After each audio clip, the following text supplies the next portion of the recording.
time, and if they got into office, you will have all of those taxes and all of that money that you're saving, including the big savings on Social Security. It's going to all be terminated. You're going to have to start paying it. They want to pay it. I don't know what's wrong with these people. They voted in favor of the estate tax or the death tax on your farms and your businesses. You know, farmers and small business people, they love their children. If they love them, it's great. Most of the people love them. Some can't stand. I know people that can't stand their kids. They're not going to leave them 10 cents. But if you love your child, you want to leave your farm, especially from these farmers, it's born in them somehow. They want to have their children on the farm. The children don't want to leave, but sometimes they're land rich and cash poor. You know, I've known that expression too. I've oftentimes been land rich and cash poor. It's not a good period of time. And you die and you have a estate and they tax you at 40, 50, 60%. And they end up losing their farm, losing their small business. And in many cases, you don't read about this, they commit suicide. They actually go out and commit suicide because they're forced off their farm by a bank. They have to go out and borrow money from a bank. And they're forced to go out, borrow the money. They're unable to pay the loan, and the bank, even if it's a nice bank, they give them a chance, they give them another chance, and then they ultimately foreclose, they lose everything, and in many cases, they commit suicide. And I said, we're not going to have that crap go on. So you have no estate tax to pay on your small farm, small business, on your farms, your businesses, and you can, if you love your children, you can leave your farm or your small business to your child, and they're not going to lose it. If you don't love your children, then don't listen to what I'm saying, because it doesn't matter. If you don't like them, don't leave them anything. The hell with them. They probably deserve it. But think of it, the Democrats voted against the border wall. The border wall gave us the safest border. We have the safest border now in the history of the country. They voted against voter ID. You know why they voted against voter ID? Because they want to cheat. There's only one reason, Mr. Wall, right? Correct. Correct. Where do I get that suit? One day, I don't know if it's very presidential, I'm going to walk up in a suit with the design of the wall on it. I don't know. What do you think? I already have a lot. You know, I have a very elegant wife, and she says, darling, please, please, don't dance. It's not presidential. I said, but the people love it when I dance at them. And she said, please, please, the men and women's sports, please don't do the weightlifting thing.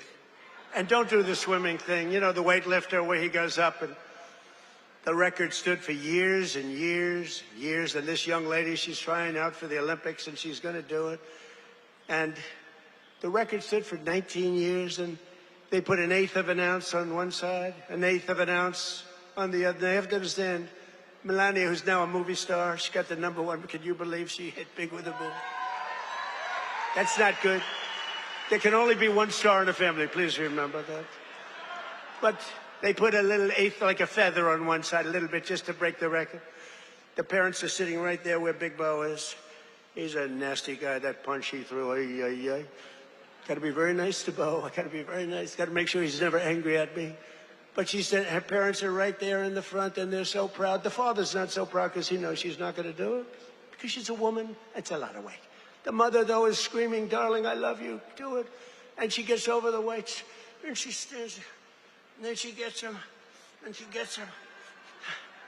And the mother's screaming, darling, I love you, darling. And the father's looking, saying she has no chance. And she's like this, you see it? Drops him. And she's like devastated for the rest of her life. And then a guy comes along who transitioned. That's the term. I've gotten very good at that term. I used to take a lot of heat for my definition of the movement over. But he transitioned. He was a poor, very poor, bottom of the line, male weightlifter. But now he's a female weightlifter. And he looked at the amount. I think it was like 210 pounds or something like that. Well, that's a lot for a woman, but not that much for a man. You could do it with one hand. And he goes, looks down at the weight.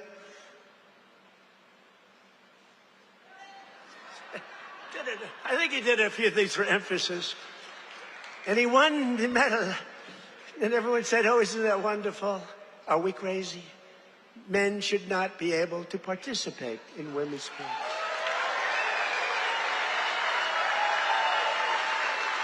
Right? That's a 99% issue. Do you ever hear the fake news? They say, that's an 80-20 issue. No, it's not. It's 99-1. You know, I've been doing politics now for 10 years. Not that long, considering I've won 3 elections, you know, so it does. But we did great in the second one. It was a rigged deal. But pretty short. But with all of that, and all of the time I spent speaking to people, they say, sir, could you cut taxes on this? Could you get me a tax deduction on a car loan? I did that. By the way, I did that. If you borrow money to buy a car, you get to do all these things. They asked me for hundreds of things. Not once did anyone ever come up to me and say, sir, please, this is so vital. You have to be able to have men play in women's sports. Please, sir, could you pull that off? I've never had anyone ask me for that. So I say it's a 99-1 issue, not 80-20. The fake news back there, they say, oh, that's a tight issue. But I don't like talking about it because I want them to continue on with that.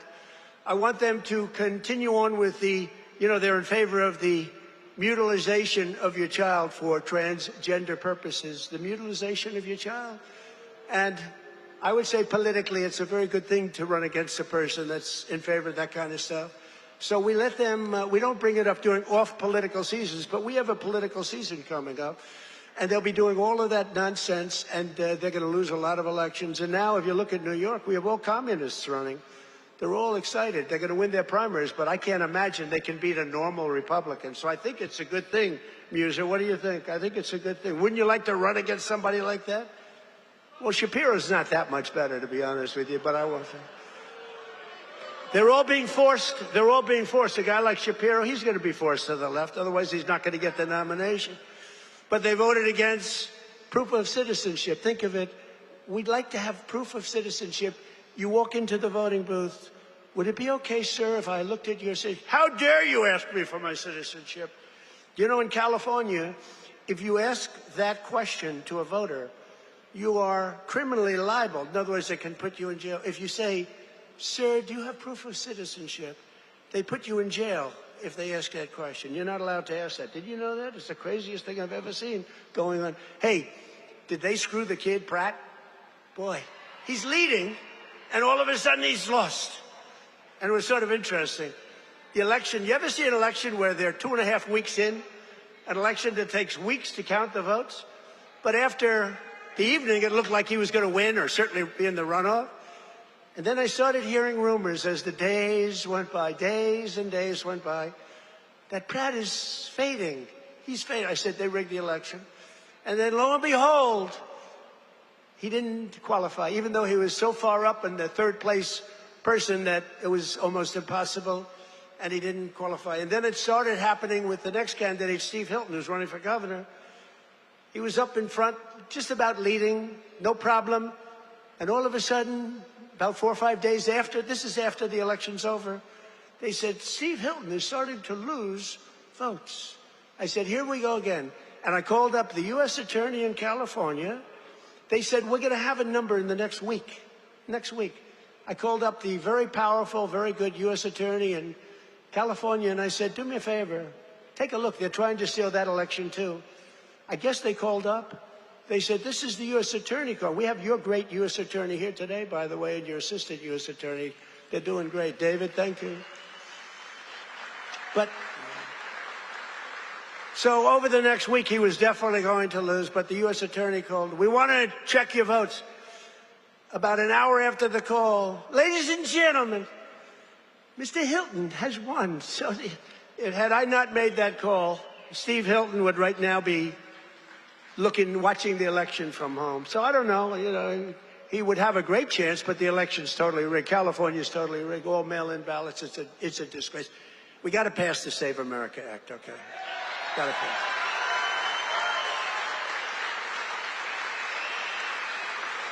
We got to pass Save America, you, McGee. Look at these guys. What love. friend of mine is a very big real estate developer, but he's got a problem with speaking in front of crowds. He chokes, you know, he chokes like a dog. He said, how do you do it? I say, it's easy, because there's so much love in the room. There's so much unbelievable love. It's easy to do, you know? No, he's got this tremendous fear of speaking. He said, the guy's a major player. Most of you have heard of him. And he's a killer. He destroys people for a living, financially, not physically, financially. Physically, he can barely walk. He's a basket case. But he's up here. He's very smart. And he destroys people. He's very rich.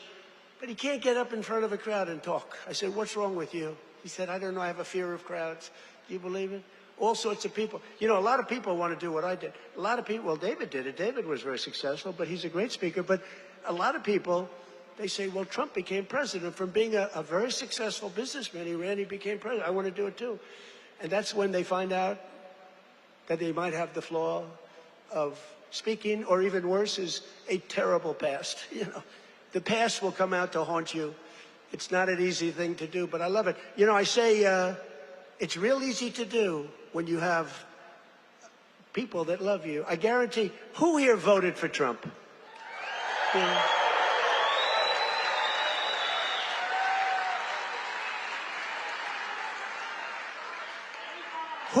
Who didn't? Well, this is dangerous, so don't raise your hand. Think you're going to be cute, because you might be in big problem. Then they'll blame me for causing problems. Who did not vote for Trump? Young man, he wants to be. He's a young man. He thinks he's being cute. As he gets pounded on. No, he just said, no, I did. I was the first. He said, I'm the first to elect. But the Democrats voted in favor of Iran having a nuclear weapon, and they voted against military spending. But I overrode that. Let me tell you, if the Democrats get in, your 15,000 trucks that Mr. Roy is looking to get are dead. They're not going to have 15,000. They're not going to have 15 trucks. They'll be back to the number I originally guessed, right? How many are you making? 15? 15,000 trucks will be down to nothing, zero. And they'll make you put electric on it, you know, electric, so that when you're in the middle of a jungle someplace and you need a charge, where's my charging booth? As opposed to carrying a nice tank of diesel on your back, throwing it in and taking off, right? Where's my charging booth, they'll be saying. They created the strongest, we created the strongest military in history, and you see that with Venezuela. Venezuela, one-day operation, like, great. Good army. And now we're making a lot of money with Venezuela, and Venezuela's doing great also. It's a happy country now. But it took us exactly 48 minutes to win that war. We have the greatest military in the world, 48 minutes. And we've paid for the cost of the war, wait till you hear this, 28 times already. More, but 28 times. So the cost of the war, we've already, because we brought millions of barrels of oil out, and we're getting along great. The people running it, they're our people, they're great people. And the people are happy in the country. They have smiles. They were miserable. They were starving. But they have a lot of oil under that ground. You know how you find oil in Venezuela? Just look at the ground. You'll see oil bubbling up. They have so much oil. They don't know what to do with it, but they had a bad system. They're making more money now for the country than they've ever made before, and we're making a lot of money too. But also Iran, we knocked them out. 1 week, it was essentially militarily over. Much bigger country, 91 million people. And much different ideology. The ideology of the Muslims is slightly different than the ideology of the Catholics. We have the Catholics and the Muslims, slightly different. But Venezuela's been great, and Iran's been great. I mean, you know, if Iran's reasonable, if they're smart, otherwise we'll have to finish the job, which will take about maybe less than a week. But they're going to be okay, I think. They're going to do what they have to do because we want to have it done. But they voted against lower energy prices, the Democrats did, and then they went on to create the highest energy prices that we've ever had in the history of our country. People don't realize that. Much higher than ours during a war. They had the highest inflation in history. The highest inflation in history. They say 48 years, but that's sort of history as far as I'm concerned. And absolutely terrible on affordability. Remember, I got here, my first day, the fake news is screaming at me, what about affordability? I'm only here one day. Remember, eggs were up about 5 times higher than they ever were. And we have prices are coming down right now at levels that you've never seen. And now with oil crashing, you're going to see something really amazing. And to top everything else, they let 25 million people into our country, many of them criminals and thugs and people from mental institutions and drug dealers. They even let 11,888 murderers into our country. Murderers, 11,888, more than 50% of which have killed more than one person. And I've gotten the worst of them out. We've gotten them out, Tom Homan and our whole group of people.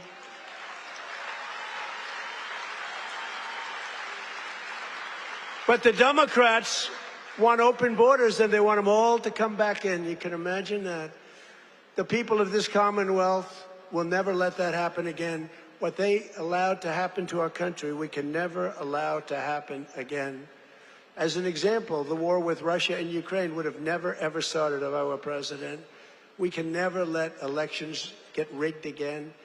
But we're pleased to be joined today by one of those Pennsylvanians who's benefiting from the historic tax cuts, Sergeant Sam Elias, with the Bethlehem Police Department, who's a great guy. Ooh, they know him. Sam works the night patrol so that he can help his wife take care of their 6 beautiful children during the day. And I'm told their youngest is named Melania. Can you believe that? They named Melania. Where did you come up with that one? After our great First Lady. So Sam is taking home thousands of dollars extra because of no tax on overtime. And Sam, do you want to come up and say a few words? Come on up. Come on up, Sam. Thank you for all you do.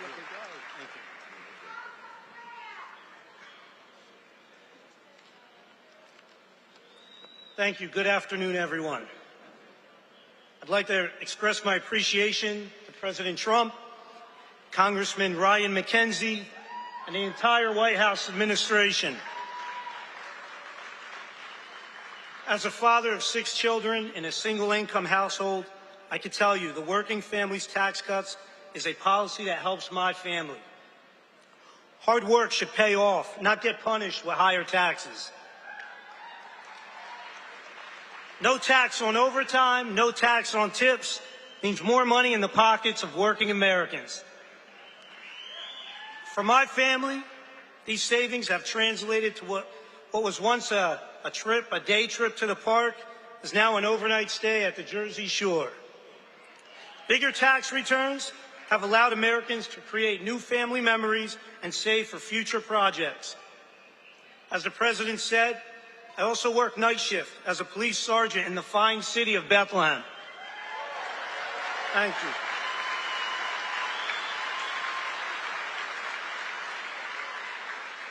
A shortage in police recruitment has left our department depleted of officers. Our officers get called out for overtime to cover these shortages. Some pay periods, officers are working over 40 hours of overtime. That's why I'm grateful for no tax on overtime. Thank you, Mr. President.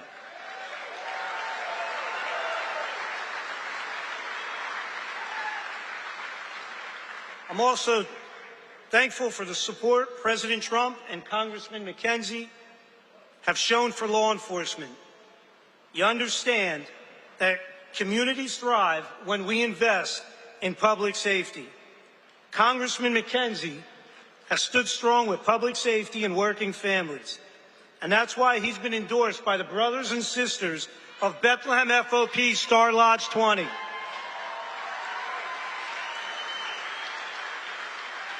Congressman McKenzie has been on the front lines in supporting public safety. He secured $700,000 for the Bethlehem Police Department for much-needed technology and equipment upgrades at our police department, along with bringing home $1.6 million in funding for volunteer firehouses and infrastructure. Thank you, Congressman.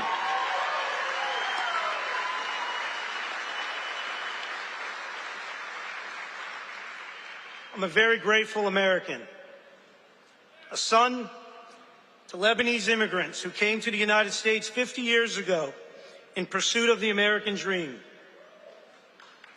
My 80-year-old father is here with me today.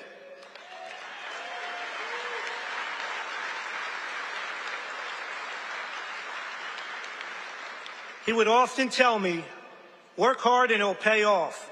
Well, 50 years later, thanks to President Trump and Congressman McKenzie, my father's dream has come true. I thank you for that.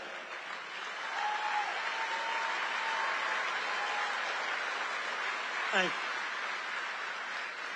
you. Additionally, thank you to President Trump and your entire administration. After more than 50 years, the Lebanese people finally have an American ally who advocates for a sovereign and independent Lebanon governed by the Lebanese people. Thank you for that. Mr. President, you have the support of almost 20 million Lebanese people worldwide.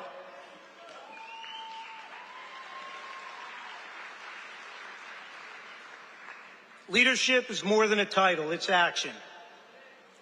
I'm grateful for the actions coming from President Trump and Congressman Ryan McKenzie. Your actions have prioritized the American dream. Less taxes, safer communities, and America First policies. I thank you, President Trump. Happy belated birthday, and happy birthday to the United States of America. Thank you, and God bless. Thank you, Mr. President.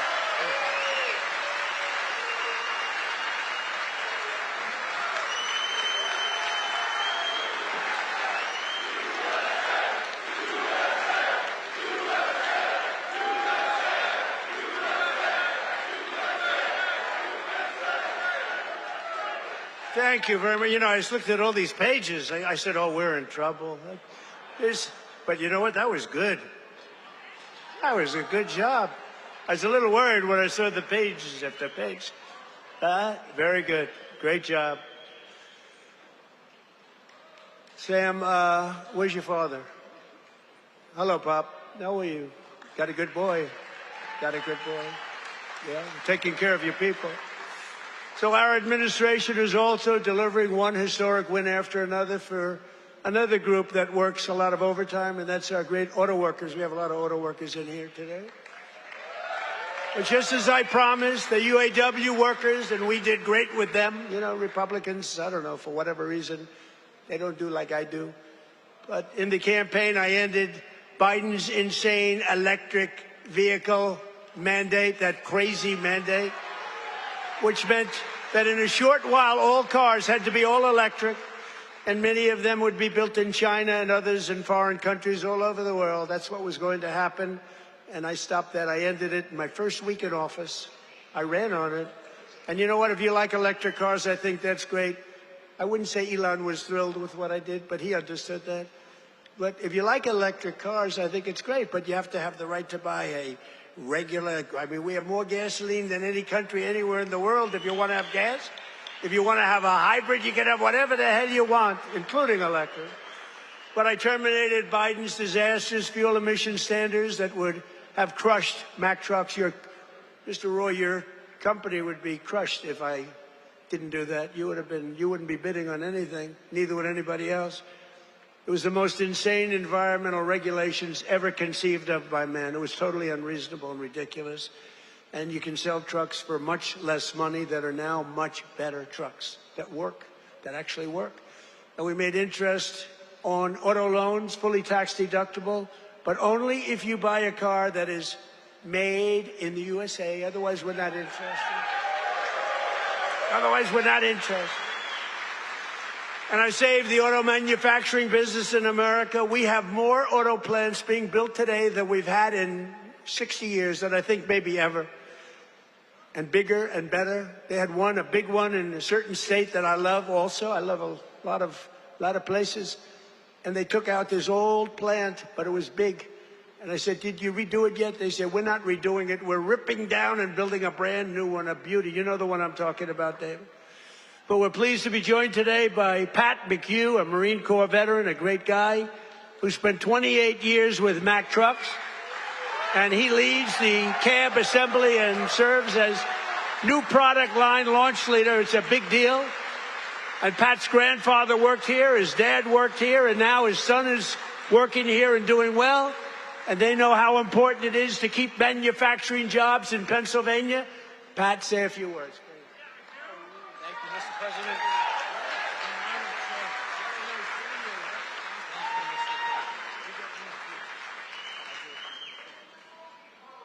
Wow. Good afternoon, Mr. President. It is a profound honor and privilege to have you here with us today to help celebrate the upcoming 250th birthday of our America.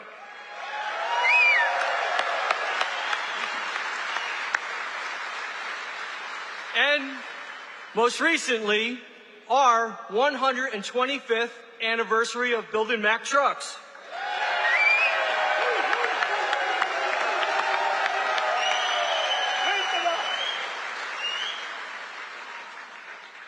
My name is Patrick McHugh Jr., and I am a proud Marine Corps veteran.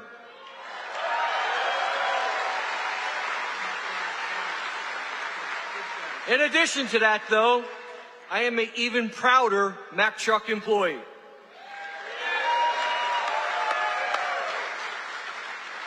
Standing here with me today is my father and my son, both Mack Truck workers. Together, they have a combined 78 years working experience building the greatest trucks on earth.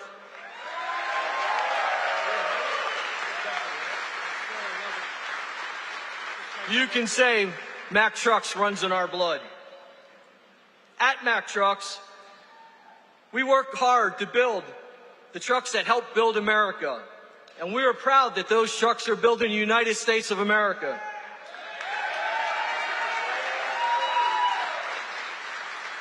Along with our UAW colleagues, we're open for business, and we're producing the best quality trucks we ever have. On behalf of our entire team, we warmly welcome you to our plant, Mr. President, home of the finest trucks in America, built by the most skilled and dedicated workforce in the trucking industry.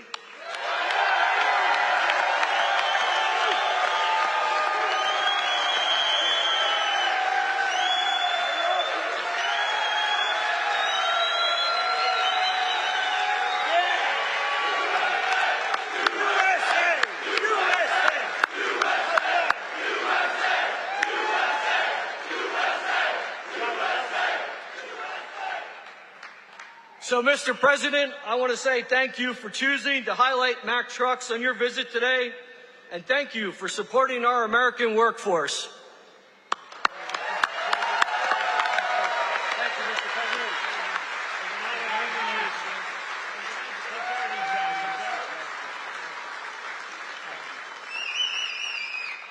Well, thank you, Pat. That's a good family. That's a great family. Great people. They're proud of your company. I want to also thank two people, very special people, because I know them and I know what they do. And they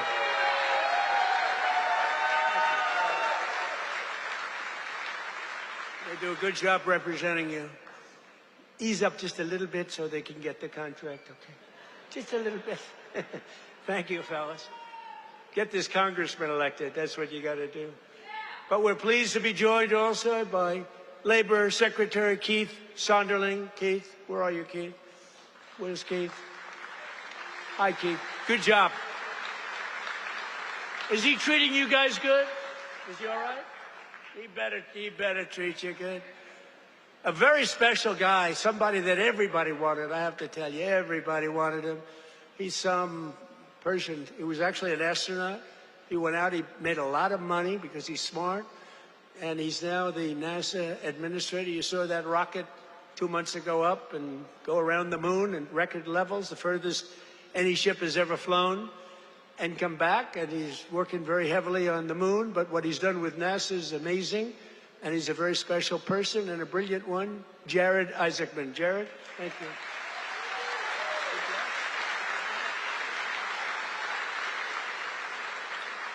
Great job. as well as, I introduced him a little bit only by the name David, because he knows me, and I know him by David.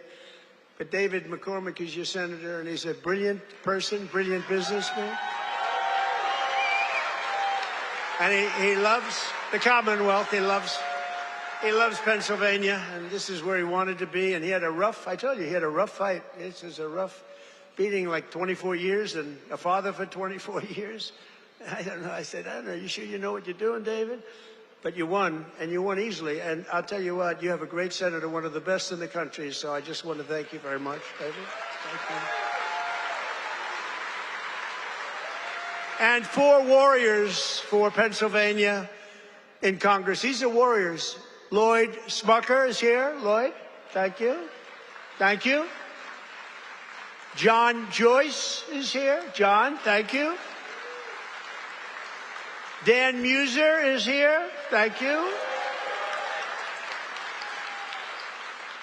And these guys are all in good shape, but we got to get Ryan McKenzie elected. We got to get Ryan. I'm not here for them. I'm here for him. We got to get Ryan elected. Run up here, Ryan, fast. Nobody wants to hear you. Come on, just run up. Nobody wants to hear you, Ryan. Do what David did. He'd go up for 1 minute. Thank you very much, everybody. It's nice to be here. And everybody thought he was the greatest speaker. Okay. Say a few words. Absolutely. Well, Mr. President, I can't thank you enough for coming here to the Lehigh Valley, highlighting the great men and women of Mack Trucks, doing all the work that you do in Washington, D.C. for our veterans, our first responders, and everybody across this country to continue